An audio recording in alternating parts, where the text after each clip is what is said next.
पहला तो ये है कि ये जो आज़ाद लड़ रहे हैं, क्या ये शौकिया आज़ाद लड़ रहे हैं और इनके पास सारे ज़राए मौजूद थे, इसके बावजूद इन्होंने टिकट नहीं लिया, या इनका टिकट छीना गया, इनका निशान छीना गया, इनका लीडर छीना गया, इनसे आइन छीना गया, और जो डेमोक्रेसी है, parliamentary form of the government, उसकी रूह इनसे कब्ज करके वापस ले ली गई। तो आपको नज़र आएगा कि जो मैंने कहा है वो दुरुस्त है। एक पहलू। इसका जो दूसरा पहलू है वो ये है कि जो पॉलिटिकल पार्टीज होती हैं उनको, जिस तरह से काजी साहब भी आप कह रहे थे कि उनको उस वक्त तक आप प्रोस्क्राइब या कलअदम करार नहीं दे सकते जब तक supreme court of Pakistan reference के जरिए से उसके ऊपर कोई जजमेंट नहीं देती। अच्छा, उसकी भी तारीख पाकिस्तान के अंदर बड़ी ज़बरदस्त किस्म की है। जो अवामी नेशनल पार्टी होती थी, ANP, NAP, वो उन्होंने एक ए की बजाय N और N उठा के दूसरी तरफ लगा के, तो वो जो सुप्रीम कोर्ट ऑफ पाकिस्तान की जजमेंट थी वो तो इसी हद तक थी, जिस तरह मिठाई वाला एक है उसने साथ न्यू मिठाई लगा लिया है। तो वो एक एक्सरसाइज इन फ्यूटिलिटी जिसको कहते हैं, वो एक ऐसा बेवकूफ़ाना तर्ज अमल था जिसका कोई नतीजा नहीं निकल सकता था और नहीं निकला। और वो पार्टी जो वली खान साहब की, जिंजो की, वो किसी न किसी शक्ल में अभी भी दोनों सूबों के अंदर जहाँ पहले थे वो चंद दिलों में वो मौजूद हैं। एक अब इसका पहलू ये है कि जो जानने वाला वो ये है कि इमरान खान रजिस्टर्ड वोटर हैं, और वोटर किसके हैं? सलमान ने पिटीशन किया, वो किसके वोटर हैं? वो पाकिस्तान तहरीक इंसाफ के वोटर हैं रजिस्टर्ड। फिर वो मेंबर हैं पाकिस्तान तहरीक इंसाफ की कोर कमेटी के, मैं भी मेंबर हूं।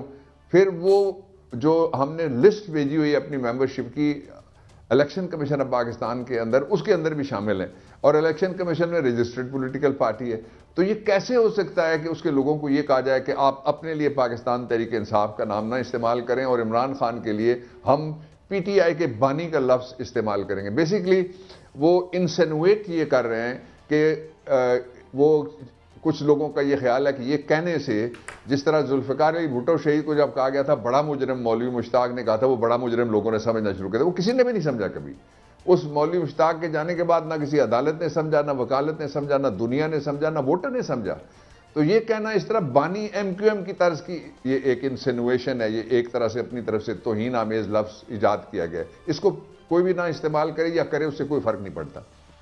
अब जो कैंडिडेट्स लड़ रहे हैं इलेक्शन, बेसिकली ये बहस इससे शुरू हुई है कि पाकिस्तान की 3 पॉलिटिकल पार्टीज ऐसी हैं जो इक़्तिदार की एस्पिरेंट्स हैं। वो तीनों ये कह रही हैं कि जो आज़ाद जीतेंगे उनको हम खरीदेंगे।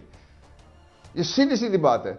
आज़ाद जो जीतेंगे उनके लिए टिकट अनाउंस हुआ है, सोशल मीडिया के ऊपर मौजूद है, हमारी वेबसाइट के ऊपर मौजूद है, हमारी दूसरी साइट्स के ऊपर मौजूद है कि ये पाकिस्तान तहरीक इंसाफ के उम्मीदवार हैं। और अगर कोई उनको आइन कर रहा है, वो समझता है कि वही फिर हमने उसके लिए जो खरीदो फरोख्त वाला, हमने वही एक मंडी लगानी है और लंडा बाजार हमने लगाना है, ज़मीरों की एक मंडी हमने खोलनी है, लाहौर में जिस तरह खुली थी और सिंध हाउस में जिस तरह से खुली थी। तो ये उनकी गलत फहमी है। अब जो जाएगा वो पॉलिटिक्स में से जाएगा। इस कदर शदीद सेंटिमेंट है वोटर के अंदर। वोटर्स में तो कोई जा ही नहीं रहा। आप देख लें जो पॉलिटिकल पार्टीज हैं किस तरह घर के अंदर बैठ के, ये पहला इलेक्शन है जो पर्दे के पीछे लड़ा जा रहा है। ये पहला इलेक्शन है जो पसे दीवार लड़ा जा रहा है। ये पहला इलेक्शन है जो प्रॉक्सी के दौर के ऊपर लड़ा जा रहा है। साड़ी गल हो गई है, वो कहते हैं नाम नहीं बताते उनका, उनकी जिससे गल हुई है वो इलेक्शन वो लड़ रहे हैं या ये खुद लड़ रहे हैं। अच्छा, बिस्मिल्लाहिर्रहमानिर्रहीम। बाबर साहब ये बताएं, लेकिन बाबर साहब आप आईनी माहिर भी हैं, हमारी थोड़ी सी रहनुमाई फरमाएं। मुतनादा निगरान हुकूमत, मुतनादा इलेक्शन कमीशन, मुतनादा इंतजामिया, मुतनादा बेपनाह फैसले, अवाम की एक 70 से 80% अक्सरियत अपना वोट हक डालना चाह रही है, उन्हें रोका जा रहा है। ऐसे में क्या अगर इलेक्शन हो जाते हैं तो अवाम तस्लीम करेगी? अगर उन्हें उस दिन वोट भी नहीं डालने दिया जाता, आपने उसका निशान छीन लिया, आपने उसकी शनाख्त छीन ली, उसकी पूरी की पूरी एक जमात की लीडरशिप को 90% अरेस्ट कर लिया, तो क्या ऐसे इलेक्शन मुल्क में जमहूरियत को मुस्तहकम करेंगे या कमजोर करेंगे? बहुत अच्छा भट्टी साहब, आपने बड़ा कोर क्वेश्चन किया है। पहली बात यह है कि ये इलेक्शन क्यों हो रहा है। ये एक आइनी तकाजा है, और आइनी तकाजा क्या है कि अगले 5 साल कौम की तकदीर किसी चोर डाकू कन टुट्टे के हाथ में, मनी लॉन्ड्रर के हाथ में जानी है, या किसी शरीफ आदमी, ऐसा शख्स जो को थोड़ा साहिब किरदार भी हो, ऐसा शख्स जो काबिल कबूल भी हो और थोड़ा सा वो डिलीवर करने के भी काबिल हो, उसके पास जानी है। ये बुनियादी तौर पे ये आप जहन में रखें। और दूसरा ये है कि हम सारे कम कह रहे हैं, सारी दुनिया कह रही है कि Pakistan economically at the brink है, और वो है भी, इसलिए कि जितने पैसे आपके पास हैं वो सारे मांगे तांगे हैं, और उन पैसों को मांग तांग के आप पिछला जो मांगा हुआ कर्ज है वो अदा कर रहे हैं। कोई आप तरक्की नहीं कर रहे, किसी जगह पे कोई प्रोडक्टिविटी नहीं है, किसी जगह के ऊपर मुल्क में कोई बिजनेस नहीं हो रहा। अभी कुछ बिजनेसमैन थे जहां से मैं उठ के आ रहा हूं, तो वो भी यही बात पूछ रहे थे कि जी इस इलेक्शन के नतीजे में, मैंने उनसे बल्कि सवाल किया, मैंने कहा इस इलेक्शन के नतीजे में आपको क्या नजर आ रहा है? उन्होंने कहा इबाम नजर आ रहा है, फसाद नजर आ रहा है, वो कहते हैं मायूसी नजर आ रही है, वो कहते हैं कि और बर्बादी मैशत की हमें नजर आ रही है, इसलिए कि लोग अपना फैसला नहीं कर सकेंगे। दीवार के पीछे से कोई फैसला करेगा, पर्दे के पीछे से कोई फैसला करेगा, या जो फैसला है वो पहले हो चुका है, जो लंदन प्लान है उसके मुताबिक। अब एक पहलू इसका, दूसरा पहलू यह है कि अगर आपने लोगों को यह यकीन दिला दिया कि ये इलेक्शन हम डकैती के जरिए से इसको हम जीतेंगे, और लोगों को अगर यकीन दिला दिया कि वोटरों का और वोटों का अगवाकारी करके हम इलेक्शन जीतेंगे, और इलेक्शन जीतने के लिए अगर आपने लोगों को एक दफा यह यकीन दिला दिया कि तुम्हारी कोई हैसियत नहीं है, और पाकिस्तान के निज़ाम के अंदर वोटर नहीं बल्कि वो लोग जिनके पास दो ऑप्शन हैं, एक ऑप्शन पाकिस्तान है, दूसरा इससे अच्छा ऑप्शन बाहर है, जो ही रिटायर होंगे वो इंशाअल्लाह अज़ीज़ बाहर चले जाएंगे, और वहाँ बैठ के किसी को मैली आंख से पाकिस्तान को नहीं देखने देंगे, और यहाँ इंसाफ का दरवाज़ा हमारे दरवाजे के साथ खोल देंगे। वो सारे के सारे धोखा दे रहे हैं फिर हम लोगों को। अब जो ऑब्जेक्टिवली स्पीकिंग, मैं पाकिस्तानी हूँ, आप पाकिस्तानी हैं, वो पाकिस्तानी तो वो भी हैं, लेकिन वो हैं जिनके पास एक अच्छी ऑप्शन है, हमारे पास कोई ऑप्शन नहीं है, हमारे बाप दादा की कब्रों समेत सारा कुछ यहीं पे है।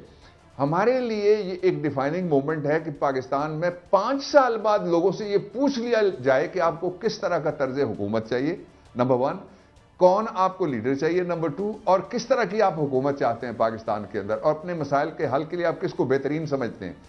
और अगर ये चारों मसाइल जो मैंने आपको बताया ये हल ना हुए, तो फिर इस इलेक्शन की उम्र आप महीनों में तय कर सकते हैं, इससे ज्यादा नहीं होगी। अच्छा बाबर साहब, एक और सवाल, दो बड़ी जमातें जो मुख्तलिफ अदवार में 40 साल इक़्तिदार में रही, और वो कहने पर मजबूर हो गई कि जो आज़ाद उम्मीदवार होंगे हम उनके साथ मिलकर हुकूमत बनाएंगे।